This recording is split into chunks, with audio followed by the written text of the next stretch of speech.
भगवान श्री राम ने बताया मृत्यु के बाद आत्मा 13 दिन तक घर में क्यों रहती है। एक बार की बात है, प्रभु श्री राम और माता सीता चित्रकूट धाम में विहार कर रहे थे। शांत पवित्र वातावरण में दोनों विश्राम कर रहे थे। तभी माता सीता के मन में एक अत्यंत जिज्ञासु प्रश्न निर्माण हुआ। वे विनम्रता से प्रभु श्री राम से पूछ बैठी, नाथ, क्या मैं आपसे एक प्रश्न पूछ सकती हूँ? भगवान श्री राम ने मुस्कुराते हुए कहा, देवी, आपके मन में जो भी प्रश्न हो निसंकोच पूछिए। माता सीता ने कहा, प्रभु, मैं जानना चाहती हूं कि जब किसी प्राणी की मृत्यु हो जाती है तो ऐसा क्यों कहा जाता है कि उसकी आत्मा 13 दिनों तक अपने घर और संसार में बनी रहती है? क्या यह सत्य है? यदि हां, तो ऐसा क्यों होता है? वह आत्मा इन दिनों में क्या अनुभव करती है? क्या वह अपने स्नेहीजनों को देख सकती है? भगवान श्री राम गंभीर हो गए। उन्होंने कहा कि जानकी, आपने जो प्रश्न पूछा है वह केवल आपका नहीं है, यह प्रश्न समस्त संसार को मार्गदर्शन देने वाला है। इस विषय को जानना सभी के लिए आवश्यक है, क्योंकि जीवन और मृत्यु के रहस्य से अनभिज्ञ रहना अज्ञान के अंधकार में भटकने जैसा है। मैं इस रहस्य को आपको अवश्य समझाऊंगा। कहा जाता है कि मृत्यु के 24 घंटे बाद आत्मा अपने घर वापस आती है, अपने परिवार, अपने प्रियजनों और उन स्थानों को देखने जहां उसने अपना संपूर्ण जीवन व्यतीत किया है। लेकिन क्यों? क्या उसे अपनी मृत्यु का आभास होता है? क्या वह अपने परिवार के दुख और विलाप को महसूस कर सकती है? और मृत्यु के बाद आत्मा को अपने कर्मों के फल कैसे प्राप्त होते हैं? ये रहस्य स्वयं मृत्यु के देवता यमराज ने एक बार देवर्षि नारद को बताया था। यमलोक के अधिपति यमराज ने बताया कि आत्मा का यह सफर केवल शारीरिक मृत्यु का अंत नहीं, बल्कि एक नए प्रारंभ की ओर बढ़ने की प्रक्रिया होती है। आज के इस प्रवचन में हम आपको वही कथा सुनाने जा रहे हैं जो स्वयं यमराज ने नारद जी को सुनाई थी। ये कहानी आपको मृत्यु के बाद आत्मा के अनुभवों और उसके वास्तविक सत्य को समझने में मदद करेगी। एक बार मृत्यु के देवता यमराज यमपुरी में अपने सिंहासन पर विराजमान थे। चारों ओर दिव्य प्रकाश फैला हुआ था। यमलोक के दूत अपने कार्यों में व्यस्त थे। तभी वहां देवर्षि नारद का आगमन हुआ। उनके हाथ में दिव्य वीणा थी और मुखमंडल पर तेज झलक रहा था। उन्होंने यमराज को प्रणाम किया। यमराज ने मुस्कुराते हुए उनका स्वागत किया और बोले, देवर्षि, आज आपके आगमन का क्या कारण है? मुझे प्रसन्नता है कि आप यमलोक पधारे। कहिए, कैसे आना हुआ? नारद मुनि ने विनम्रता से उत्तर दिया, धन्यवाद प्रभु। मैं पृथ्वीलोक का भ्रमण कर रहा था और वहां मैंने एक विचित्र दृश्य देखा जिसने मेरे मन में कई प्रश्न उत्पन्न कर दिए। यमराज जिज्ञासु दृष्टि से नारद जी को देखने लगे और बोले, कौन से प्रश्न देवर्षि? कृपया बताएं, मैं आपकी जिज्ञासा अवश्य शांत करूंगा। नारद जी बोले, हे धर्मराज, जब मैं पृथ्वी लोक पर था तो मैंने देखा कि एक वृद्ध पुरुष की मृत्यु हो गई। उसके परिवार और रिश्तेदार शोक में डूबे हुए थे। वे विलाप कर रहे थे और कुछ तो विभिन्न उपाय कर रहे थे ताकि उनकी आत्मा पुनः लौट आए। इस दृश्य को देखकर मेरे मन में गहरे प्रश्न उठे। यमराज ने नारद जी की बातों को ध्यान से सुना। नारद जी आगे बोले, मृत्यु एक अटल सत्य है, लेकिन इसके बाद क्या होता है ये रहस्य बना हुआ है। मेरे मन में 2 मुख्य प्रश्न उत्पन्न हुए हैं। पहला यह कि क्या वास्तव में मृत्यु के 24 घंटे बाद आत्मा अपने घर लौटती है? दूसरा यह कि मृत्यु के बाद आत्मा का जो 13 दिनों का सफर बताया जाता है, क्या वह सच में होता है या ये केवल सुनी सुनाई बातें हैं? नारद जी की जिज्ञासा अत्यंत महत्वपूर्ण थी। यमराज कुछ क्षण मौन रहे और फिर उन्होंने गहरी सांस लेते हुए कहा, देवर्षि, ये एक गंभीर प्रश्न है और इसका उत्तर प्रत्येक मनुष्य को अवश्य जानना चाहिए। मैं तुम्हें इस रहस्य की पूरी कथा सुनाता हूं, जिसे समझने से हर जीव मृत्यु के वास्तविक स्वरूप को जान सकेगा। यमराज कहानी शुरू करते हैं। बहुत समय पहले की बात है। एक गांव का एक युवा जिसका नाम आलोक था, बचपन से ही धार्मिक प्रवृत्ति का था।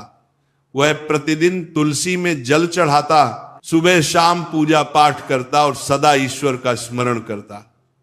उसके परिवार में उसके पिता, पत्नी और एक छोटा सा बच्चा था। मां का देहांत कई वर्षों पहले हो चुका था और अब उसके पिता भी लंबे समय से बीमार थे।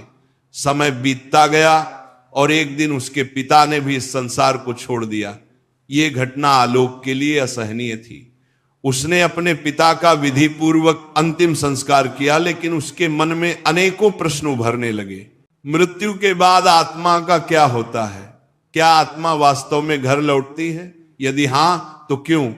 इन प्रश्नों के उत्तर खोजने के लिए वह एक आध्यात्मिक यात्रा पर निकल पड़ा। कई गांवों और जंगलों से होते हुए अंततः वह एक आश्रम पहुंचा, जहां एक तेजस्वी संत ध्यानमग्न थे। आलोक ने उनके चरणों में गिरकर पूछा, गुरुदेव, मृत्यु के बाद आत्मा का क्या होता है?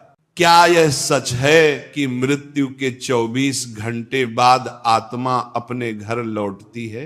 संत मुस्कुराए और बोले, बेटा, यदि तुम इस रहस्य को सच में समझना चाहते हो तो तुम्हें इस जंगल में और आगे बढ़ना होगा। वहां तुम्हारे सभी प्रश्नों के उत्तर तुम्हारा इंतजार कर रहे हैं। आलोक ने श्रद्धा से सिर झुकाया और कहा, गुरुदेव, मैं ये यात्रा करने के लिए तैयार हूं, कृपया मुझे मार्ग दिखाइए। गुरुजी ने आशीर्वाद दिया और कहा, इस यात्रा में तुम्हें कई अद्भुत अनुभव होंगे। रास्ते में जो घटित होगा वही तुम्हें मृत्यु और आत्मा के रहस्यों को समझने में सहायता करेगा।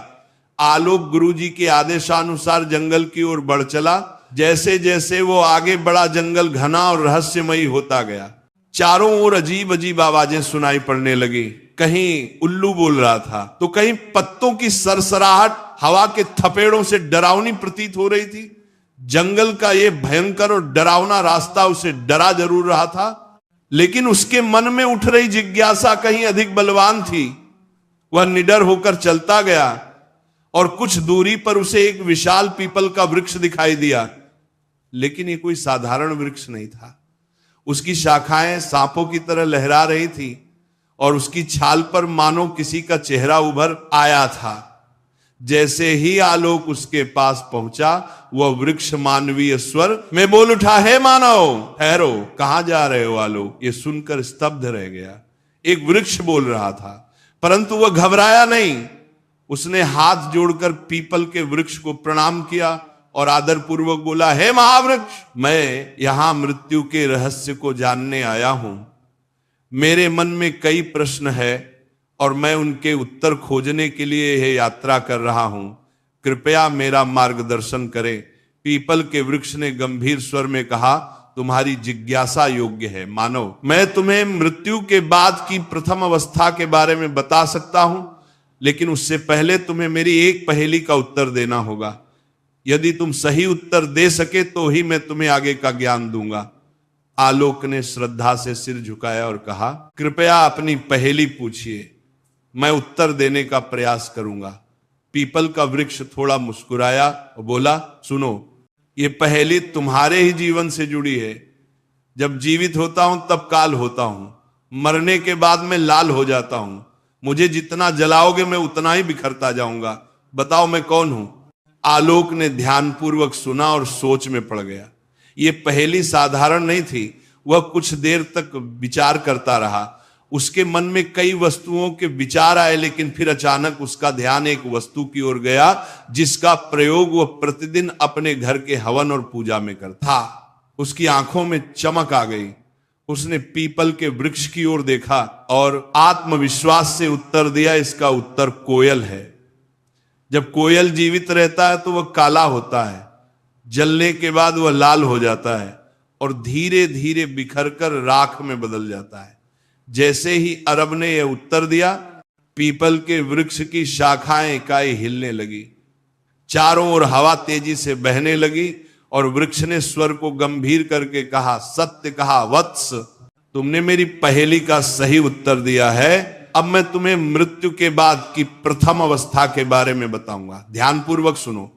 पीपल के वृक्ष ने आगे कहा, बेटा, जब शरीर नष्ट हो जाता है तब आत्मा एक भ्रम की स्थिति में आ जाती है उसे समझ ही नहीं आता कि वह मुक्त हुई है या किसी बंधन में है। यह मृत्यु के बाद के पहले 24 घंटे की सबसे रहस्यमय अवस्था होती है।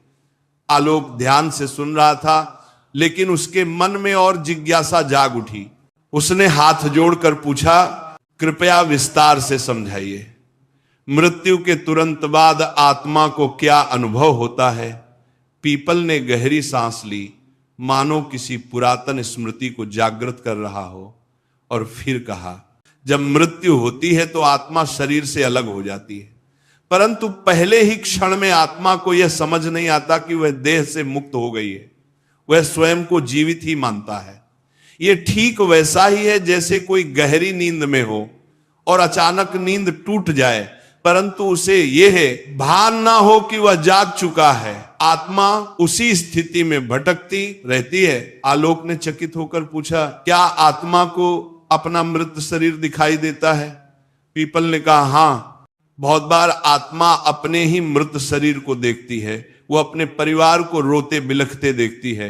वो उनसे बात करने की कोशिश करती है, उन्हें छूने का प्रयास करती है, लेकिन कोई उसकी आवाज नहीं सुन सकता, कोई उसके स्पर्श को महसूस नहीं कर सकता। ये आत्मा के लिए सबसे बड़ा भ्रम और पीड़ा का क्षण होता है। इन पहले कुछ घंटों में आत्मा का सबसे अधिक मोह अपने घर परिवार से रहता है। वह अपने प्रियजनों के आसपास ही घूमती रहती है। कई आत्माएं घर में ही रुकी रहती हैं, अपने परिवार के लोगों को देखती हैं, लेकिन वे कुछ कर नहीं पाती। कभी कभी आत्मा को यह आभास भी होता है कि वो अभी भी जीवित है, उसे भूख लगती है, प्यास लगती है, लेकिन जब वह भोजन की ओर बढ़ती है तो पाती है कि वह खा नहीं सकती। जब वह अपने प्रियजनों को गले लगाने का प्रयास करती है तो पाती है कि वह उसे महसूस नहीं कर सकती। यह स्थिति आत्मा के लिए सबसे अधिक कष्टदायक होती है। आलोक की आंखों में विस्मय और करुणा दोनों झलक उठे। उसने पूछा, क्या आत्मा को अपने कर्मों का आभास होने लगता है? पीपल का स्वर और गंभीर हो गया और उसने आगे कहा, हां, जैसे जैसे समय बीतता है आत्मा को धीरे धीरे अपने कर्मों का आभास होने लगता है। यदि उसके जीवन में अच्छे कर्म थे तो उसे भीतर से शांति अनुभव होती है, लेकिन यदि उसने बुरे कर्म किए थे, किसी का दिल दुखाया था, अधर्म किया था, तो वह पीड़ा से भर उठती है। उसे अपने ही पापों का बोझ महसूस होने लगता है। कई आत्माएं इतनी अशांत होती हैं कि वे घर के भीतर ही अटक जाती हैं और उनका शरीर जलाया जाता है, तब भी वे वहीं भटकती रहती हैं। इसलिए शास्त्रों में कहा गया है कि मृत्यु के तुरंत बाद गीता का पाठ करना चाहिए, आत्मा के लिए प्रार्थना करनी चाहिए, ताकि वो अपने मोह को त्याग कर आगे की यात्रा पर बढ़ सके। 24 घंटे के भीतर आत्मा को धीरे धीरे यह समझ आने लगता है कि वो अब इस संसार में नहीं रही, लेकिन तब तक उसका मोल इतना अधिक बढ़ जाता है कि वो अपने घर वापस लौटती है। यही कारण है कि हिंदू धर्म में मृत्यु के अगले दिन घर में विशेष पूजा की जाती है, आत्मा के लिए पिंडदान किया जाता है, ताकि वह शांति से अपनी आगे की यात्रा पर जा सके। पीपल ने अपनी बात समाप्त की और कुछ क्षणों के लिए मौन हो गया। आलोक पूरी तरह स्तब्ध था। उसे अब समझ आ रहा था कि मृत्यु केवल एक अंत नहीं, बल्कि एक नई यात्रा की शुरुआत होती है। उसने आदर पूर्वक पीपल को प्रणाम किया और कहा, ज्ञानी, आपने जो ज्ञान दिया वह मेरे लिए अमूल्य है। अब मैं जानना चाहता हूं कि मृत्यु के बाद आत्मा की आगे की यात्रा कैसी होती है। कृपया मुझे आगे का मार्गदर्शन दें। पीपल ने मुस्कुराकर कहा, वत्स, यदि तुम सच में मृत्यु का रहस्य समझना चाहते हो तो तुम्हें और आगे जाना होगा। वहां तुम्हें और भी गहरी सत्य का ज्ञान होगा। आलोक ने सिर झुकाया और आलोक अपनी यात्रा में आगे बढ़ता गया। जंगल गहरा होता जा रहा था। पक्षियों की आवाजें धीरे धीरे कम होती जा रही थी और चारों ओर एक रहस्यमय शांति छा गई थी। तभी उसे एक विशाल काले रंग का कौवा दिखाई दिया। वह कौवा आम पक्षियों से कहीं बड़ा और अद्भुत था। उसकी आंखें जलती हुई अंगारों जैसी प्रतीत हो रही थी और उसके पंखों से एक दिव्य आभा निकल रही थी। आलोक कौवे के पास गया और हाथ जोड़कर प्रणाम किया। कौवा अपनी भारी और गंभीर आवाज में बोला, वत्स, तुम कौन हो और इस गहरे जंगल में क्या कर रहे हो? आलोक ने सर झुकाकर उत्तर दिया, यह दिव्य पक्षी, मैं मृत्यु के रहस्यों को जानने के लिए इस यात्रा पर निकला हूं। मैंने अब तक ये जाना कि मृत्यु के तुरंत बाद आत्मा भ्रमित रहती है, लेकिन मैं यह समझना चाहता हूं कि 24 घंटे बाद आत्मा अपने घर क्यों लौटती है। सुगम ने गहरी सांस ली और कहा, मैं तुम्हें यह उत्तर दूंगा, लेकिन पहले तुम्हें मेरी एक पहेली का उत्तर देना होगा। यदि तुम इसका सही उत्तर दे सके तभी मैं तुम्हें मृत्यु के इस रहस्य का ज्ञान दूंगा। आलोक ने उत्सुकता से सर हिलाया। पूछिए प्रभु, सुगम ने गंभीर स्वर में पूछा। हे मनुष्य, संसार में हर कोई कुछ ना कुछ संजोता है, हर कोई किसी चीज से बंधा होता है। मुझे बताओ, मनुष्य के जीवन का सबसे बड़ा बंधन कौन सा है? आलोक कुछ क्षण के लिए सोच में पल गया। उसके मन में कई विचार आने लगे, धन, परिवार, इच्छाएं, शरीर, लेकिन कौन सा सबसे बड़ा बंधन है? कुछ देर चिंतन करने के बाद उसने उत्तर दिया, मोह मनुष्य का सबसे बड़ा बंधन मोह है। वह अपने परिवार, धन, शरीर और भावनाओं के मोह में बंधा रहता है और यही बंधन उसे जन्म जन्मांतर तक भटकाता है।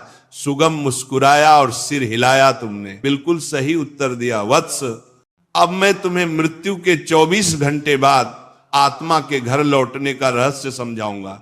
सुगम ने आसमान की ओर देखा और गहरी आवाज में कहा, मृत्यु के बाद जब आत्मा शरीर छोड़ती है तो वह कुछ क्षणों तक मुक्त महसूस करती है, लेकिन जैसे जैसे समय बीतता है उसके भीतर एक हलचल शुरू हो जाती है।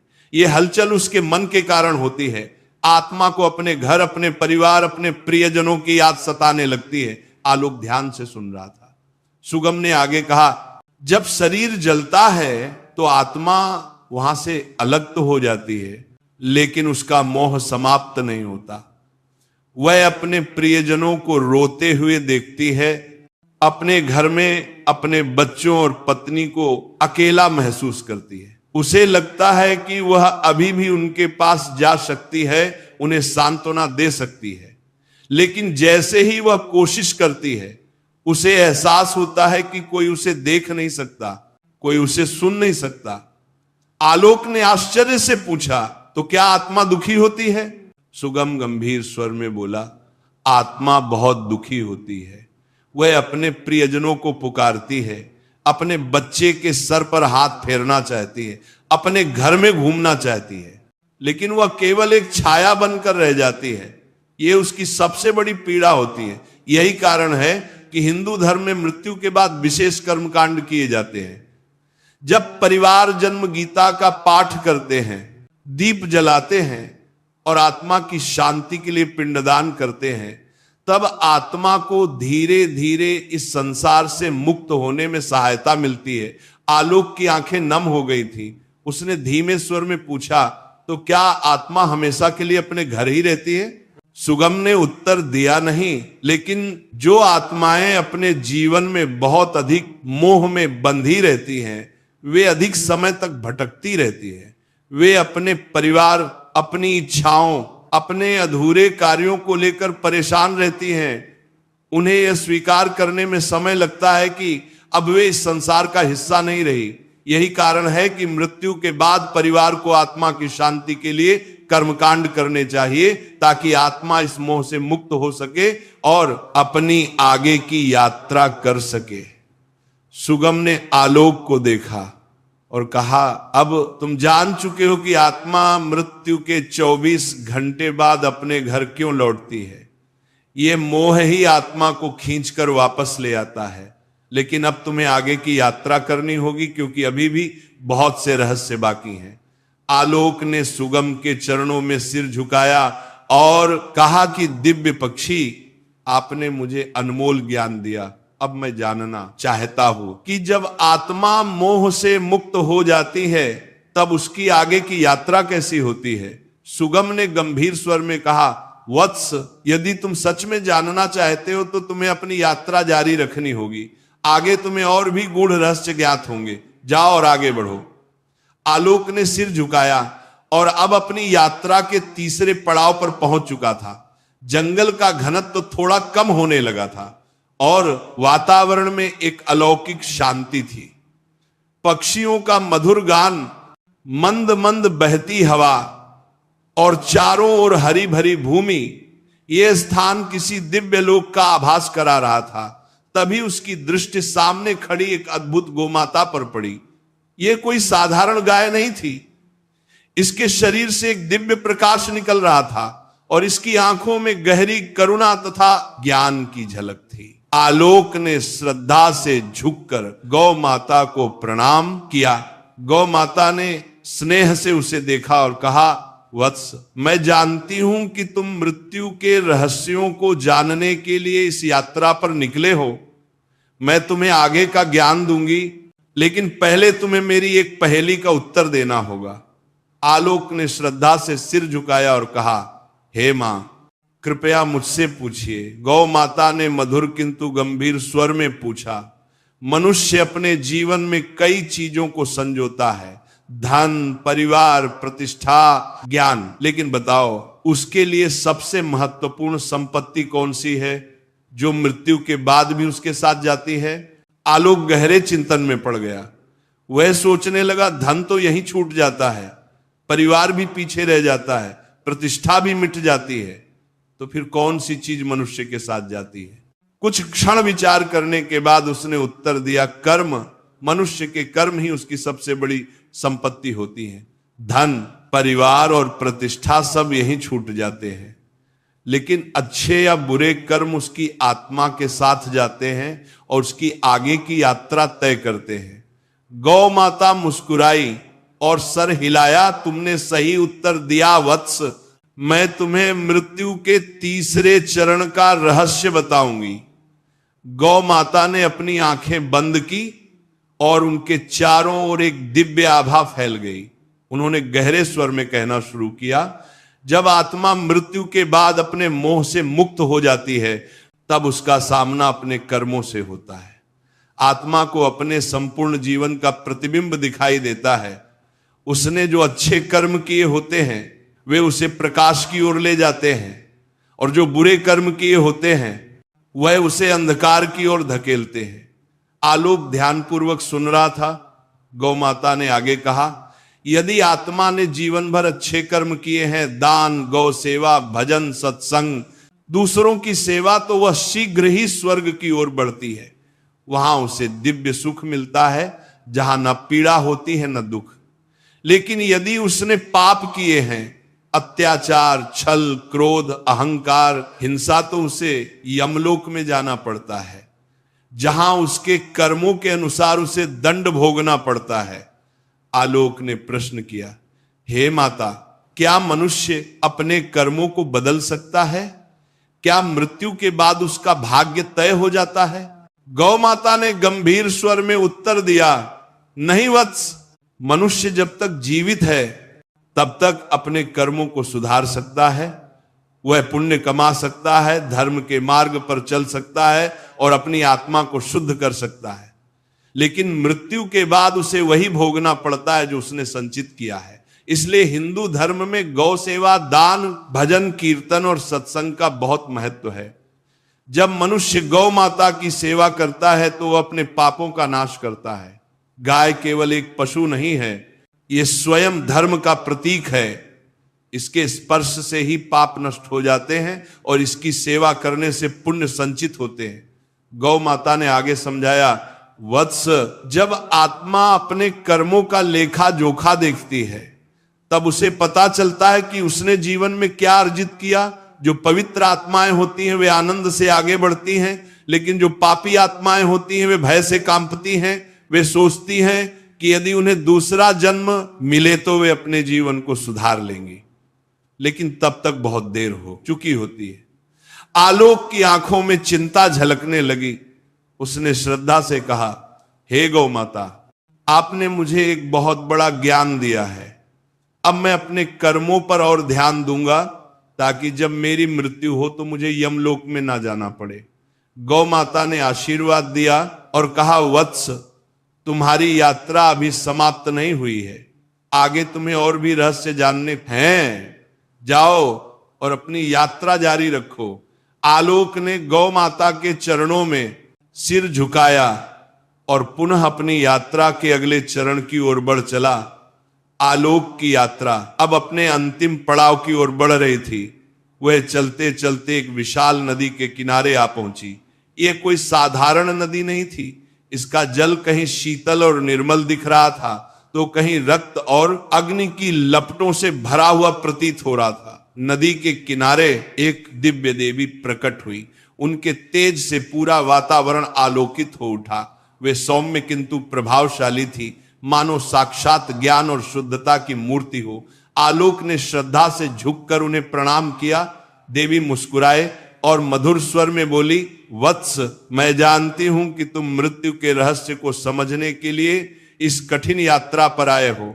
मैं तुम्हें वैतरणी नदी का रहस्य बताऊंगी, लेकिन पहले तुम्हें मेरी एक पहेली का उत्तर देना होगा। आलोक ने सर झुकाकर कहा, हे मां, कृपया पूछिए।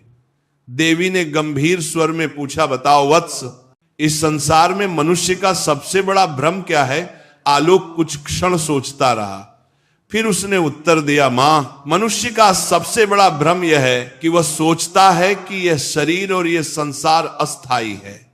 वह मृत्यु को भूलकर सांसारिक मोह में डूबा रहता है।